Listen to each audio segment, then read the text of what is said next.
Hello guys, 5 games slate today. Getting into it. First game, Philly at Brooklyn.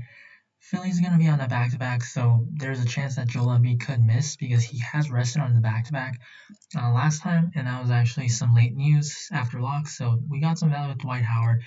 Barely anybody played him. He was like 2% owner or something, but foul trouble and just blowout. It hurt Dwight. So if Joel Embiid's going to be out this game, we're going to know because it is a 4:30 game that Dwight Howard, he's going to get a lot of ownership. He's going to be chalky, but Brooklyn, they've been starting, or they actually changed their lineup last game. They started Jared Allen at center, which when you go back to Allen instead of Jordan, like Allen's the better center, but defensively, Jared Allen was someone that we targeted all year last season. So Dwight, if he's able to play against Jared Allen, he's someone who's really productive that he's not going to get like a whole lot of minutes, but he doesn't need to because he's just that productive. And when you're 4,300 on a 5 game slate, you're going to be one of the better value plays. So if Embiid is out, this is the big thing that we have to watch.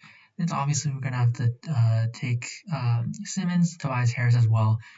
I guess for Tobias, his price is kind of high, but when you take off Embiid, the usage is always going to go to Simmons and Harris. So they're just going to be two excellent plays against Brooklyn, a team that's not that great defensively, and that should be able to stay competitive for this game. So I'm going to really like this game if Embiid is out. If Embiid plays, then I'm going to like him a lot because he's too cheap.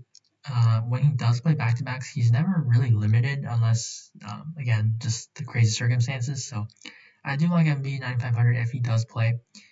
And really, not much else. Feels just kind of like the heavy with the top three guys. Brooklyn side with KD still out. It's still going to be Kyrie. He started off last game hot, so you don't expect him to shoot that well, maybe, but his peripherals should be a little bit better. So, that can make up for maybe a little bit worse shooting numbers. And also, he didn't get the minutes last time. So, if this was a close game, he was going to hit probably 60 DraftKings points. 9,600, I think that's just too cheap for him.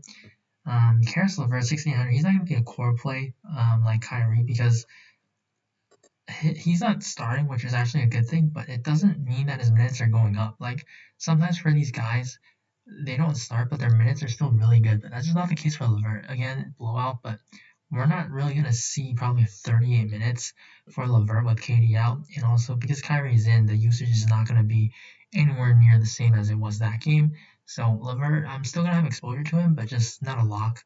Jared Allen, I do expect the Brooklyn Nets to continue with this lineup since it did so well last time against the Jazz. Now this is a different matchup, but still, Jared Allen, he's very productive, and his minutes, they've always been what's been holding him back. So if now he's just gonna start, even against Gobert last time, that was a tough matchup. That's gonna be maybe it's Embiid. He's just a really good pick and roll screener. He's good at catching lobs, he blocks shots, and he's a good rebounder. So centers that can do a little bit of all of that. It's really just fantasy friendly. So 6,400, I'm gonna still be on him. And then the value, we have to look to all these guys because they did not get priced up high enough. Their minutes are not that great, but they're still way too cheap. Like if Prince, Brown, and Jeff Green are still all gonna start, I'm gonna like all three of them. Bruce Brown's gonna be the guy though over Prince and Green. I think I'd rank it Brown, Prince, and then Green. And it's because Brown plays a little bit more minutes. He was really productive actually when he was on the Pistons last time. Obviously, this is a whole different team, but these numbers, they're not like out of the ordinary for him. He's not a good shooter, but he gets these peripheral stats. So 3,500, if he's able to play bigger minutes, which he should if he starts, obviously, that against Philly, this should be a competitive game. So I'm gonna like Bruce Brown a lot. With Prince and Green, it's just that they have lower floors, lower minutes, all of that. It just makes them more shot dependent. Jeff Green, he can rebound a little bit better. But with Taurean Prince, he's starting at the 3. It hurts his rebounding chances. So playing alongside Green, Allen, guys that will get rebounds, especially Allen, it just kind of hurts Prince's rebounding upside where he's really shot dependent. Monitor both these teams, what the lineups they're going to put out. For the Cavs side, they're on a back-to-back as well. Still, they're going to be without a lot of key pieces. Drummond 8,400. Memphis, this is not a bad matchup at all. It was a blowout last time. So 26 minutes, probably not what we're going to be usually seeing from him. Drummond's someone that's very productive. He gets a lot of blocks and steals. So 42 DraftKings points last time out. He gets his regular minutes, 30 plus even. 8,400 is way too cheap. Valanciunas rather. His matchup, he's a high usage guy. He can definitely draw some fouls, but you can't really be concerned about that because it is a 5-game slate. And when you're rostering a guy like Drummond, this is someone who can get you 60, 70 DraftKings points that you just have to take some shots on because it's a 5-game slate again. He has that kind of slate breaking upside. And then for everyone else, even though there's a lot of injuries, like some of these players, they're just not good for fantasy. So it really is just going to be Drummond here. And then for Memphis, the rotations last time. So D'Anthony Melton, he's back. They did sign Tim Frazier, who didn't get minutes this game, but maybe it was just for him to get familiar with the system. So there's a chance that maybe he gets in the rotation, and that's going to hurt Tyus Jones, Kyle Anderson, Melton, all these dudes. And even for Kyle Anderson, like, you look at when he played his rotations, they're pretty matched up with Tyus Jones here. So you're not really getting that secondary ball handling duties that we want him to have. And then with Melton, he's some of the ball handles. And if Frazier gets in, like, there's just not a whole lot of assist upside that Anderson can get because he's just not going to be playing without another ball handler. So, it's not good for that. And then for everyone else, like, the minutes, they spread it out a lot. Like, Dylan Brooks, he was in foul trouble, so he should be getting into the 30s in minutes. But everyone else, like Tyus Jones, sure, but everyone else is going to be kept under 30 most likely. Valanciunas, though, he's someone that is a little bit cheap without Ja.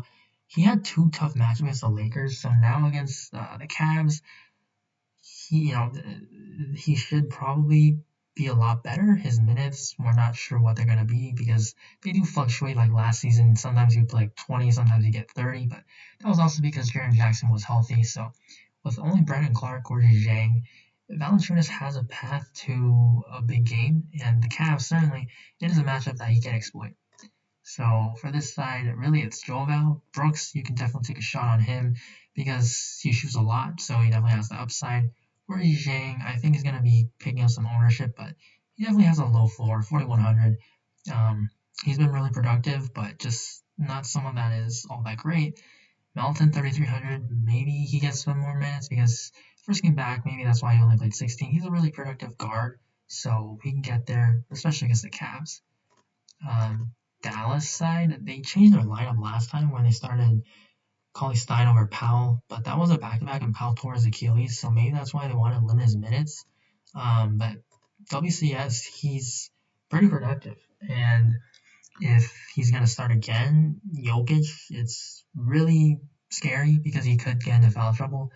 But I mean, it's a $3,700 center. It's the same thing with all these other like 3K guys that because they're starting, even if they're not playing regular 30 plus starter minutes, they still have upside. And even if they like don't go for like 20 DraftKings points, they can't really kill you because if they have a bad game, you're still getting a lot of studs that allow you to at least cash. Like I know we're not playing to just cash, but it's not gonna just end your night completely. So WCS is gonna be a good value play. And then I think Luka Doncic, we have to talk about him. He's the other guy that obviously I'm interested in because still without Porzingis, he's been playing big minutes in close games. I'm expecting this to be a close game. Denver's defense has not been that great to start the season, and getting back MPJ is not going to help that at all. So Luka, 10.5K, he's too cheap. When you're playing without Porzingis, this guy should be like 12K. Denver side Jokic, I mean, he's probably the MVP right now. 10.9K against Dallas. Dallas has a lot of bigs that they can throw at him, but Jokic, he's just the best center in the league. You can't expect to stop him. MPJ being back does hurt him a little bit with the usage, but I would say that hurts mostly Will Barn and then Jamal Murray, obviously, because of the usage, just starting alongside. So Barn, he's not going to be a play. I think Murray can still take shots on him because he has a lot of upside and it's a 5-game set again. Like you don't get a lot of these guys that are in the 7K range that has the upside of a 10K player. And I think I'm gonna mention Campazzo because he's been getting big minutes, but it's concerning because if you look at the rotation for Denver last game, This is without MPJ. And previous game, 2 games ago, also without MPJ, Campazzo also got into 20 minutes. So he closed this game actually, but when you look at the closing lineup, you look at MPJ coming back, he's probably going to close. Jokic and Murray are locks. So who's going to be out? Campazzo, Harris, Barton? Probably Campazzo. So Campazzo's minutes are very much of a concern. Gary Harris has not been playing well. Will Barton, I could see him not closing, but it requires Campazzo to have a good game. So this guy has a low floor. He's someone that is more of a playmaker. He's been known as Ricky Rubio with defense, so steals, those aren't really fluky, but he's gonna not really have that great of usage. And with MPJ back, it's just another body that can close, and Campazzo could just be, a fatality that doesn't get those minutes. Spurs side, Marcus Aldridge being back, that's gonna hurt the usage for everyone. DeRozan just being close to 8K, and this is a tough match against the Lakers. It's just not really appealing. Same thing with Murray. So I think Aldridge, he didn't close last time, but maybe it was just because it was his first game back. I think this time you really have to have size when you're playing against the Lakers. So I do expect Aldridge to close now, and in that case, he should be able to hit 30 minutes and 6K. This is very cheap for this guy. Like, I don't think we've ever seen him this cheap in the last 3-4 years maybe. So Aldridge, Lakers tough matchup, but this is someone that definitely has upside. And then Lonnie Walker, 4,300. He's getting some good minutes, and with Derek White out, it definitely helps him. He definitely needs to shoot well. That's how he gets an upside game. Lakers, it's a lower chance that he does that, but I mean, again, you look for value, 4,300. That's a pretty nice price tag. Someone that definitely has a ceiling. Have a little bit of him. So that's really it for the Spurs. Lakers side, this is the side we have to talk about LeBron and AD. LeBron, questionable. He usually plays. AD is questionable, and this is someone that I think could actually miss, because the last time when he was questionable, he actually missed the game. And for that game, the rotation, this was a blowout, so we don't really know what would have happened here. But I mean, Kuzma obviously gets a boost, but he's more of a FanDuel play because he's always a lot cheaper on there. DraftKings, he's just priced up right now. But again, 80, if he's out, we know Marcus Gasol, he's going to get more rebounds probably, but it's really Montrezl Harrell. He just gets a lot more usage with the minutes that are staggered. And then you have LeBron, who then is shorter, just going to be staggered with LeBron too. Like LeBron, Schroeder, they're going to be really good plays. They benefit the most. And then Kuzma as well. Just when you take off 80, it's going to help everyone on the team. So a lot of these guys will be in play. If 80 is out, Schroeder, LeBron likely will become core plays. Harrell's going to be really good as well. And then Markieff Morris, he's the minimum 3K. Same with Caruso, he's 3K. But if 80 were to miss, obviously it's going to be Markieff over Caruso. He's not going to get big minutes either way, but if 80 is out, I can expect him to get at least 15 minutes. And yes, he has a low floor, but he's 3K. So even if he gets you 10, you might be able to still take down a tournament. That's the kind of play that allows you to get everyone else. So I like Markieff if 80 is out. And then Minnesota, now we have to talk about Juancho Hernangomez, 4,400. I mean, obviously I'm going to like this guy because of what he did last night, but we have to keep it realistic. At 4,400 now, he's very much still in play, but he played really well. He shot out of his mind last game, so that's why he got 34 minutes. We can't expect this to happen again, but Portland, they're not a good defense, so maybe he can score 16 real life points. And if he does that, fantasy wise, he doesn't need to hit 46. This was just a crazy game.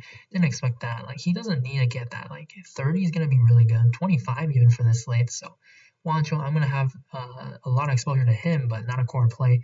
D'Angelo Russell, probably going to have him because against Portland, again, Portland's not a team that really blows anyone out. They have a really good offense, but defensively, they're very lacking.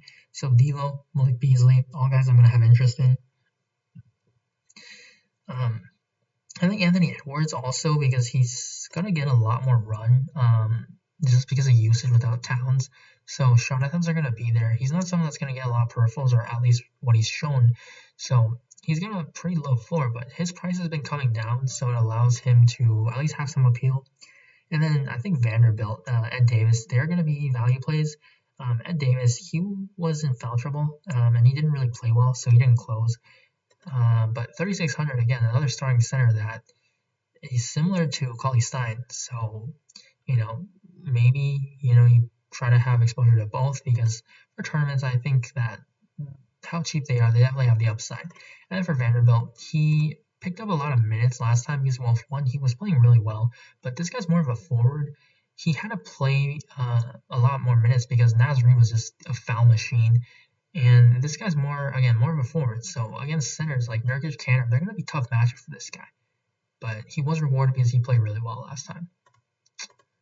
And then Portland, the Lillard, McCollum, they're going to be in play. But Lillard, I would prefer him just because it's only $800 more. Like Lillard's a way better player, way more. He should be way higher than McCollum, like for the price difference. And then for Nurkic, 6,200, I would have had him on the thumbnail. He would be my favorite play. He probably is. But because I've had Nurkic already twice in the last few days, I can't put him again because then it's just be like, wow, Nurkic is my favorite player or something. But no, it's just he's, for fantasy wise, he's an excellent play. I mean, his minutes they haven't been that great, but he's really productive when he's out there, and his price is still coming down for whatever reason.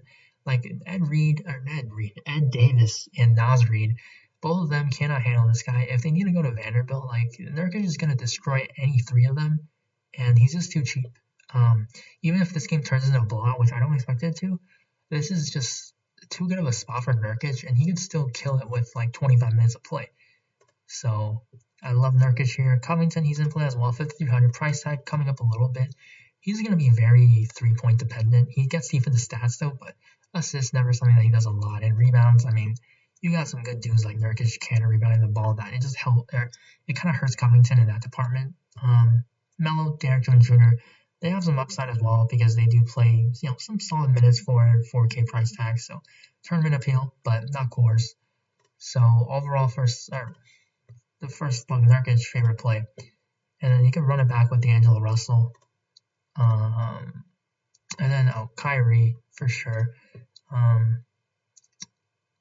Without KD, he's just like too good of a play. And then from Memphis, Valanciunas, he's got a whole lot of upside when he's this cheap. And for value, Bruce Brown, I just prefer him again for all the reasons that I mentioned over Prince and Jeff Green.